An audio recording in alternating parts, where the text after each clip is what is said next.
chief political reporter, Charles Benson, was in the courtroom today and joins me to bring us up to date. Hi, Charles. Yeah, today was all about working out any last-minute questions or issues between federal prosecutors and Dugan's defense team. It was also the first time we have seen Judge Dugan at federal court since her initial appearance in May. Dugan has pled not guilty and has maintained she did nothing wrong. So let's talk about what happened in the courtroom today with Milwaukee Journal Sentinel investigative reporter John Dietrich.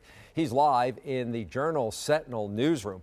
John, federal prosecutors and Dugan's defense team spent some time today talking about the video and recordings from that April day of when ICE and federal agents were at the Milwaukee courthouse outside of Dugan's courtroom to arrest Eduardo Flores Ruiz, an undocumented immigrant. So, John, we have seen the video, but we have not heard audio.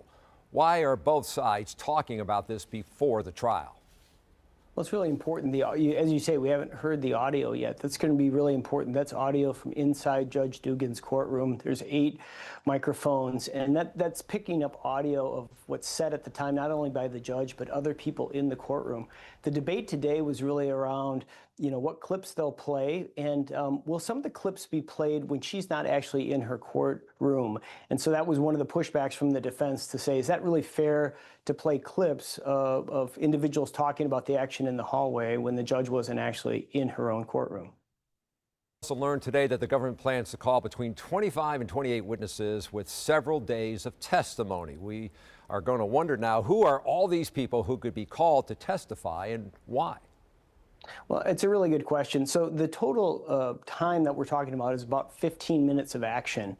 And so, where do those 25 to 28 come? Those are going to be people who are in the courtroom. Think about the clerk, the bailiff, people like that.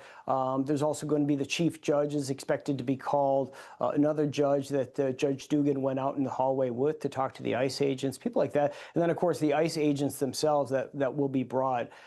So it is actually a big number. I've been talking to some of the participants. It's more than what was expected, and the government might be doing this just to play it safe, to say that they could bring as many as 25 to 28 into court. We haven't heard how many potentially on the defense side. The trial is set for December 15th with jury selection a few days earlier. So both sides say jury selection will be challenging, John, because of intense media coverage. The jury pool is about 90 with more available if necessary. 12 are needed for the trial with a few alternates. So what kind of questions are the jurors going to be asked?